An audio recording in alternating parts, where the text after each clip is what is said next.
Welcome back to our channel, Jokes. This is not a typical YouTube channel, but it might be, who knows, we'll see where it goes.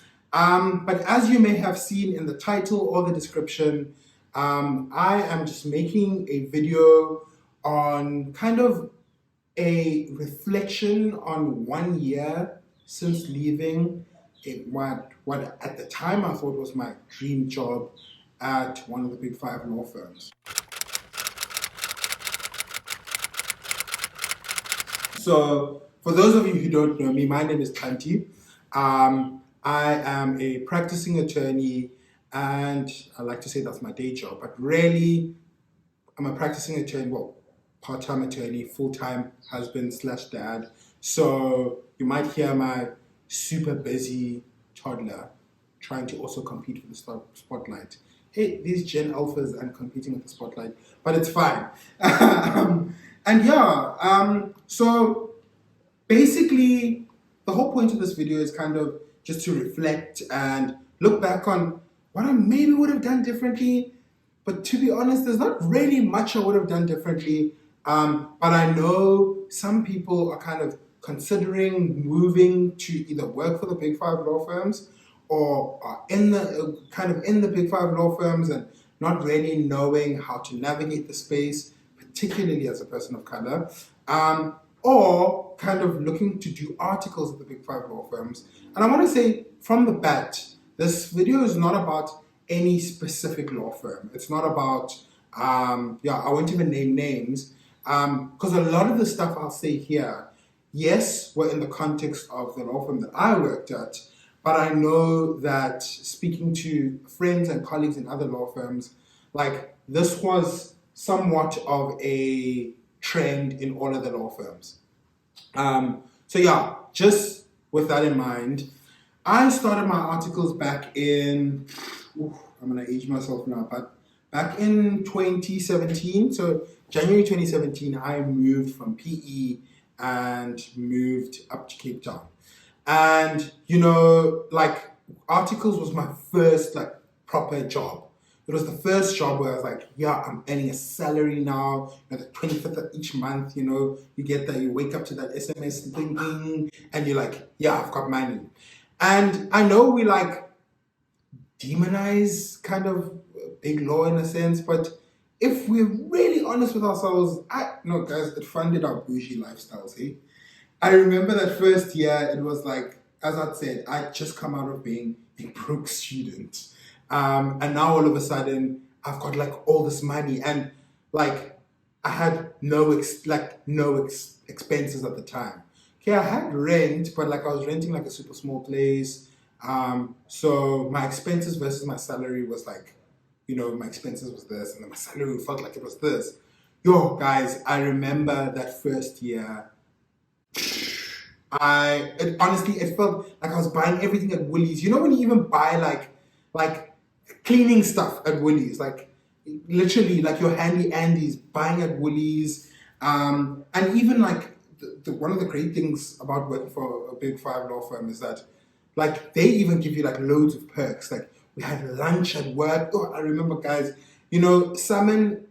Growing up, if I ever had salmon, it would be the tiniest little amount. I remember they would feed us free lunch, and you dish your salmon, you dish your lamb, all these things. I got beans, greens, potatoes, tomatoes, lamb, ram, beans, greens, potatoes, tomatoes. Coming from as being a student, eating 2-minute noodles, the next thing within the space of 3 weeks from graduating, all of a sudden you're eating salmon and all of this. And I even remember when I went car shopping, and these people were send us your details beforehand. We got there, and they literally rolled out the red carpet because I'd sent them my payslip and everything. And life was great. No, it was really, really great. And the perks honestly were there. And I know we would looking back, maybe there's some things where I'm maybe I made some stupid financial decisions. But financially, honestly, from a financial perspective, working for a big 5, honestly, I know no regrets there. No regrets there. So yeah, I started my first year of articles. I remember I think I started in commercial real estate, and that was amazing. It wasn't really for me, but like I remember starting there and it was great. I had like a great boss. And I'm not gonna lie, within the first kind of couple of months, I had question marks about like how sustainable this life I was living, working like in big law kind of was. And I'll get you why. But we started, I think, as 8 or 10 candidate attorneys in the Cape Town office, and there were like loads more in Johannesburg. And like you end up forming like super good friendships with the people you candidate attorneys with because you really go through the most. And maybe one day I'll do another video about like, sure, the ups and downs of being a candidate attorney, but as a CA, like you must know, like you go through the most, not just for the sake of going through the most, but like you're going through the most because you're learning. Because I feel like at varsity, you kind of learn you like the basics, and then all of a sudden you get thrown into the company's act and you have to really just like apply, because you know the adversity we're like just like paging through, yeah, that looks important, you go write the exam, you pass, whatever. But now all of a sudden you have to do an opinion and you have to do an in-depth analysis, and you're like, what am I doing here? So yeah, started first year, kind of got into the groove of things. And then, you know, like as a candidate attorney, you have your like your day-to-day tasks, you running, you're going to court, when you're in litigation, and then like when I was in commercial real estate, like there's times I had to go to the deeds office and stuff. And like you start getting used to that. But one of the things I started to notice kind of being in that cycle is like all the stuff that I loved to do before starting my articles, all of a sudden now started to like slowly become a distant memory. So like I'll run you through like the day in the life. So one thing you should know if you're gonna work in like a large law firm is that the work is there. Like the work is there. There's loads of work, not enough hands. So I remember I used to wake up at 5, and some days I'd go to the gym. But like as time went on, like going to the gym, I started going like less and less and less. And so some days I go to the gym, but most days not. And then so that meant that like by 6 a.m., 6:15, I was already at my desk, like working. Not scrolling through News 24, working. Like working. And then would work. Basically, I would say that I worked 2 shifts, because I would work what I called my day shift from like 6 a.m. to about 6 p.m. Would take a bit of a break at 6 p.m., either go on a run or whatever, and then kind of 7:30, 8-ish, maybe start another like session of work till about 11:30. And that like kind of became the cycle. Like from Monday to Friday, and then Saturdays, unfortunately, I found that it was just impossible for me to finish my work during the week. So I'd also have to work a couple of hours on a Saturday. So I'd maybe like on a Saturday start work around 9-ish a.m. and then finish off around like 4:30-ish in the afternoon, and then kind of hang out with the family later. And as you can imagine, like that lifestyle just became unsustainable for me. I know loads of people who thrive on that kind of lifestyle, and that's great for them. But for me personally, it became unsustainable. And I think one of the things that kind of started making me realize that maybe this is not where I'm supposed to be long term is that my girlfriend at the time, my now wife, we'd always made a commitment to each other that like on a Sunday, hello high water, we go to church. And we grew up going to church, and this is not like a Christian video or anything like that, but like, I mean, it's an integral part of the story. And we grew up going to church. Even in varsity, we like made it a point to go to church. And all of a sudden, we went for like our whole lives going to church like nearly every Sunday. And if I can count in when I was doing my articles, I maybe went to church about about 10 times.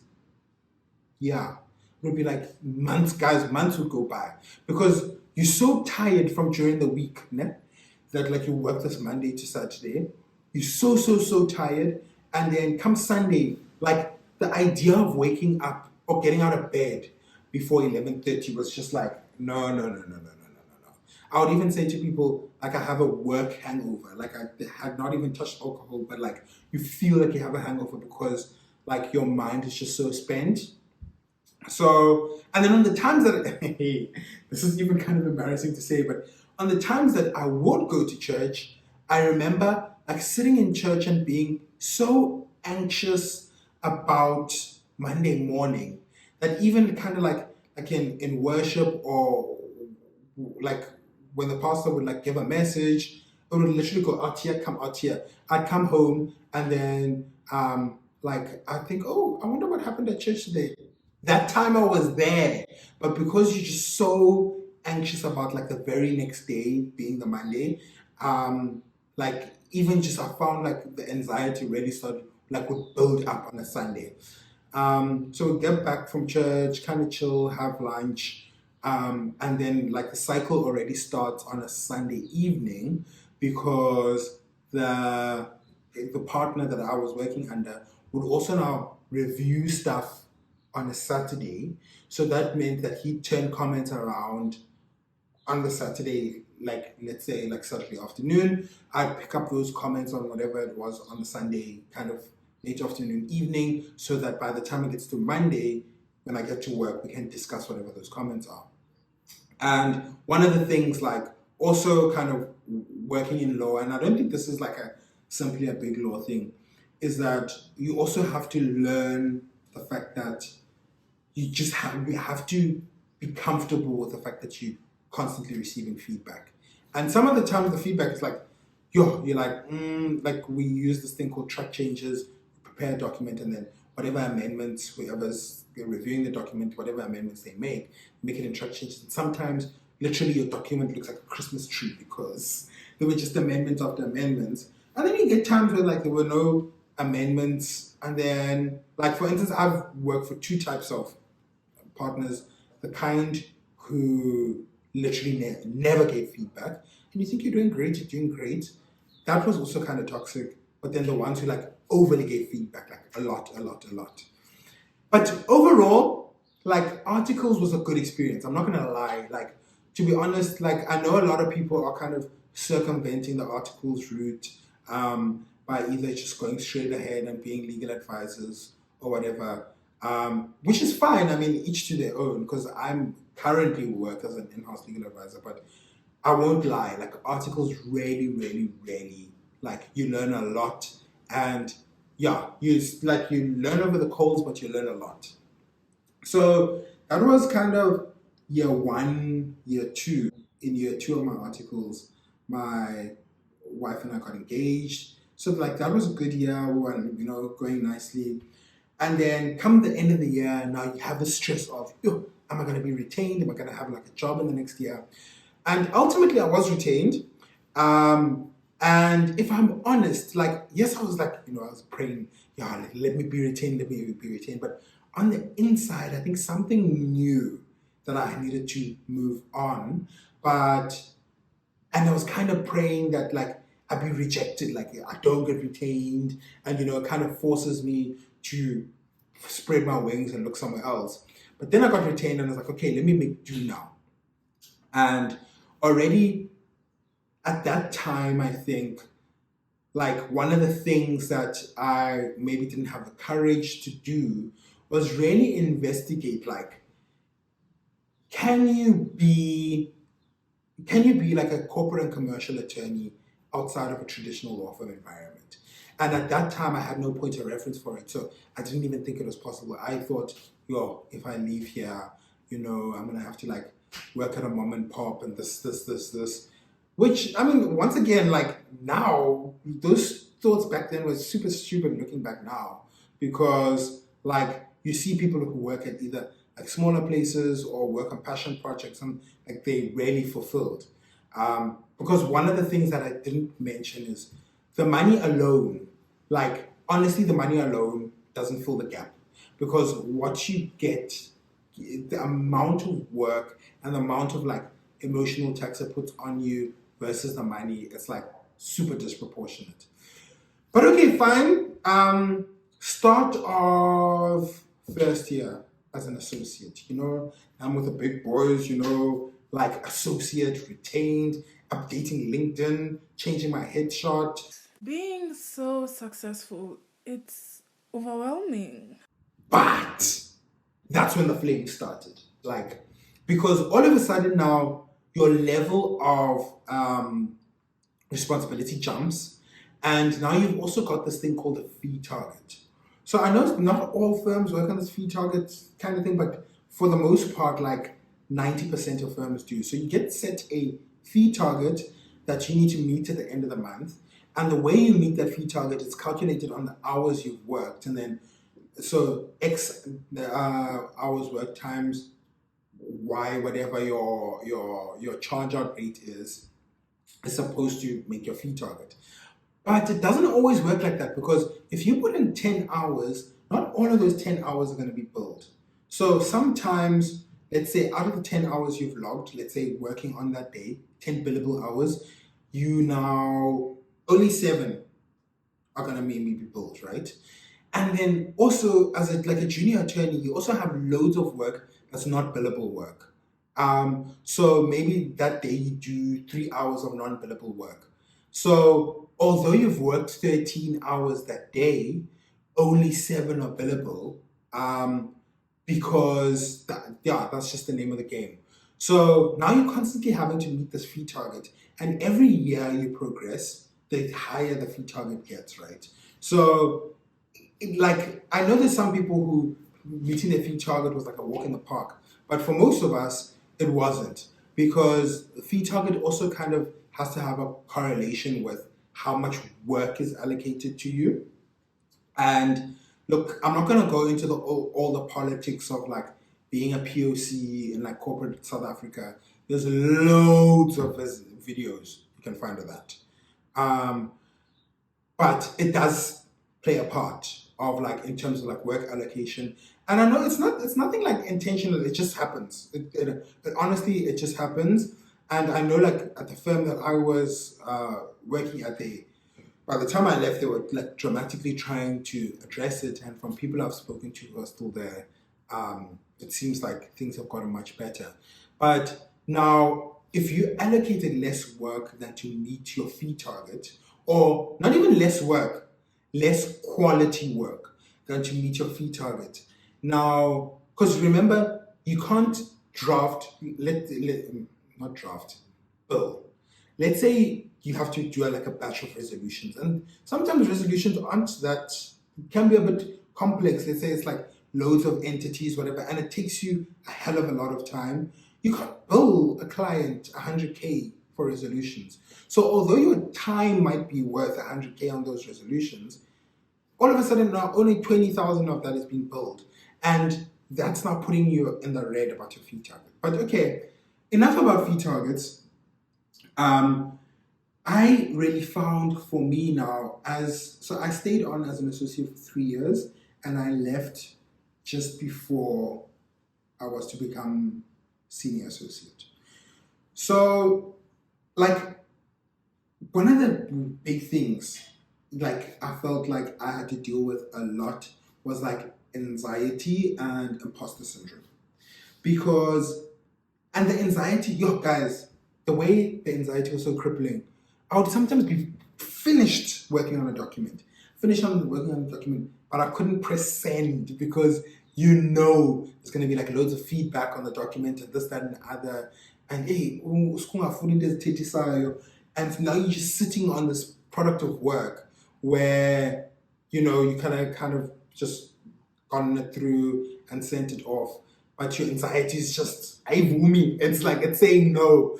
But then the other part is also not this imposter syndrome of like, you're qualified to do this job, but like, you always feel like you aren't in a way. And a large part of that is, and I mean, even working in-house, you don't fully get away from that, because a large part of a lawyer's job is dealing, unfortunately, with other lawyers' egos, particularly those lawyers that are who are a bit older. And so, yeah, like sometimes you'll have done something right, like to the T. Because I would even record your guys, because sometimes when you're anxious, even the idea of taking notes, like you look at your notes and you're like, what the hell was I writing? So I would even record kind of when I was taking instructions. Then you go play back the instructions, you do the thing to the T, you go submit, the person says, no, this is not what I wanted. Then you're like, honestly, if I had the liver, if I had the courage to play the recording, to show you, this is literally what you asked me to do. But because now whoever's reviewing maybe opened the document and was like, oh, maybe had some other thoughts of how they would have done it differently. Now they'll be like, oh no, this is not what I wanted, instead of just saying, hey, I changed my mind, whatever. So yeah, that was kind of now year one. So year one was 2019 of being an associate. Then that went okay, it went well. It was really tough, right? Because I also got married that year, and now like settling into this new role as a husband. So it was tough, but like it was bearable. Yay, 2020, Coco V descends upon us. And like where I used to work was a very traditional workplace, in the sense that like you got in like at 8, and like generally people would only contact you during kind of 8 to about 6, I guess, 8 a.m. to about 6 p.m. But now I was working from home, like it just felt like the amount of access that, whether it be clients, whether it be your boss, whether it be other colleagues, they had to you, just jumped astronomically. Because some people like work from like 4 a.m. and then you see them like sending you WhatsApps at 4, and like Microsoft Teams, like going off on your phone and your computer. Like I remember, I'm kind of working my workspace now, but like or doing this video from my workspace now. And I remember like I would even have to, when I walk out of the space, like there'd be nights where I literally leave my phone here and then come back the next morning and there's like 30 WhatsApps, like work related things, that I was like, Like, I don't like that. Like, I don't like it, okay? something's not right here. Like honestly, something's not right here. Something's not working.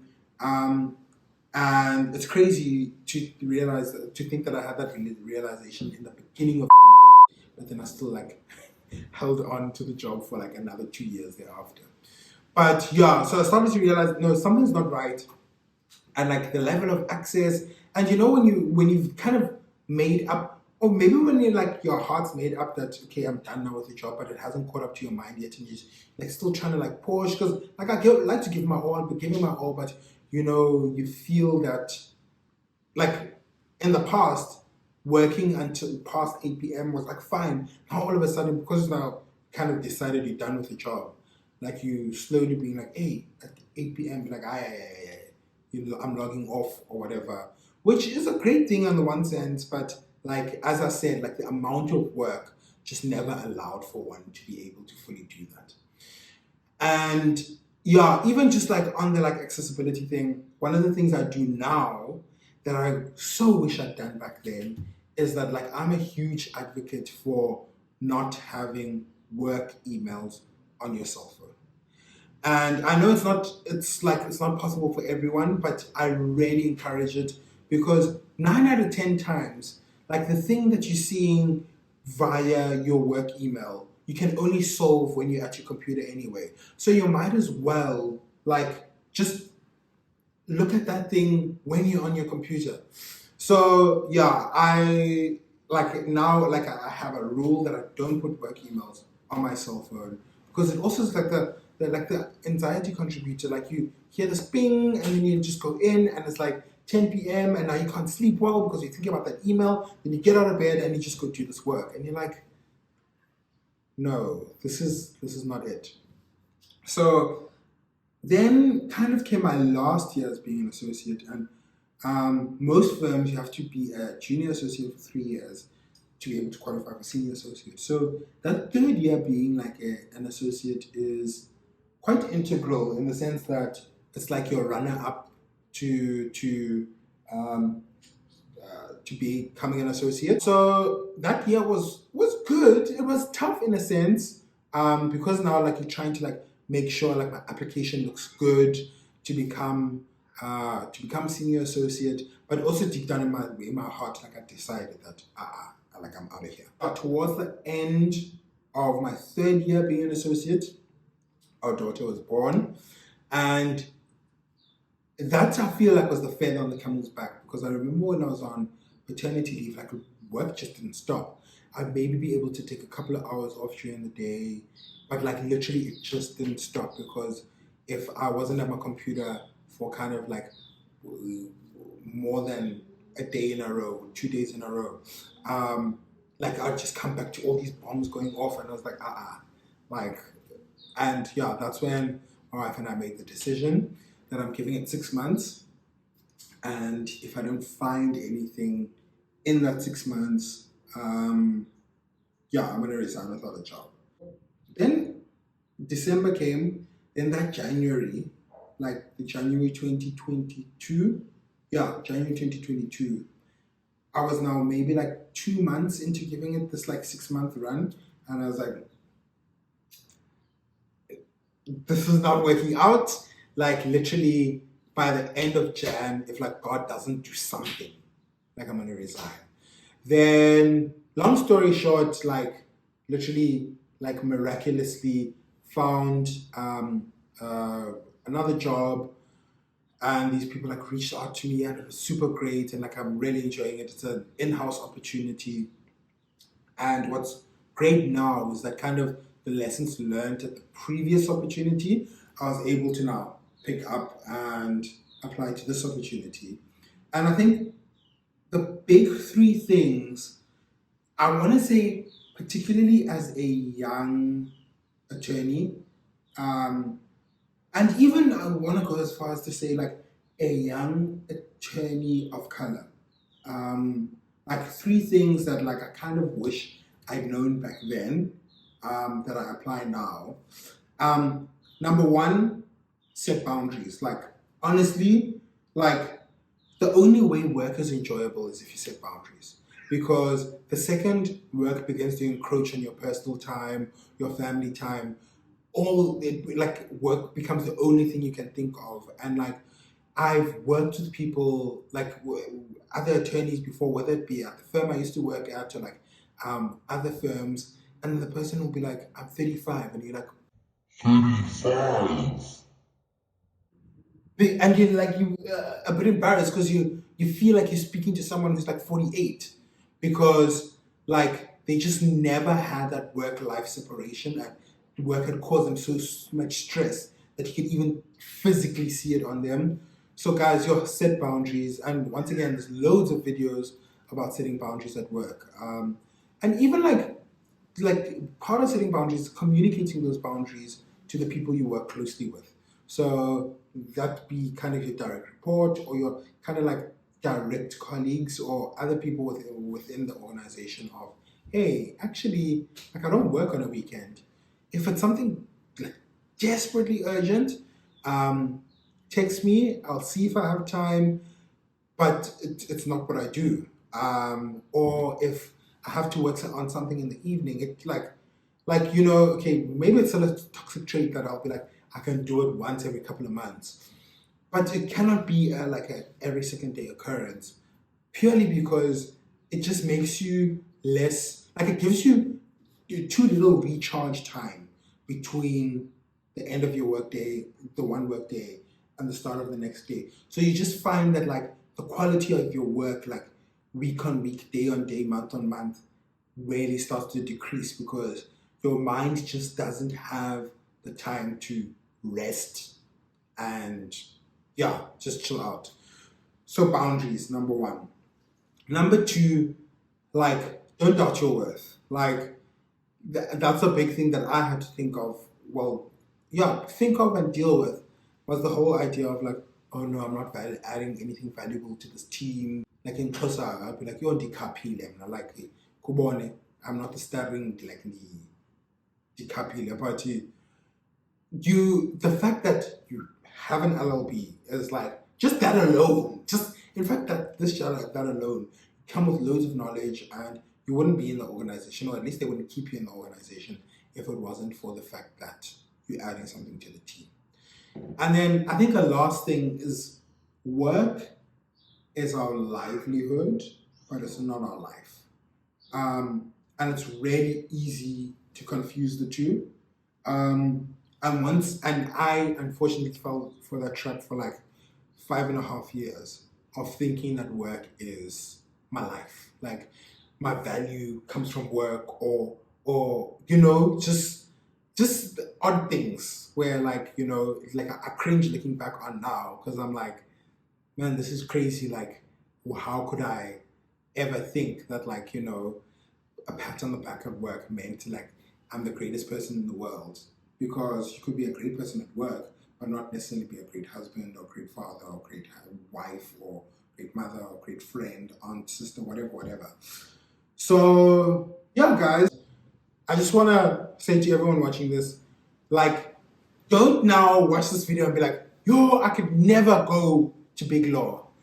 Don't do that, because I learned loads. Like, most of the knowledge that I have comes from working within the big 5 law firms. And I mean, maybe watching this video and you going into a big 5 law job, go with those 3 things in hand, it might put you in a position where, like, you have a very different experience to what I had. Thanks for watching the video, guys. It's hard to even say like and subscribe because I'm not sure if there'll be another video. But yeah, see you guys next time.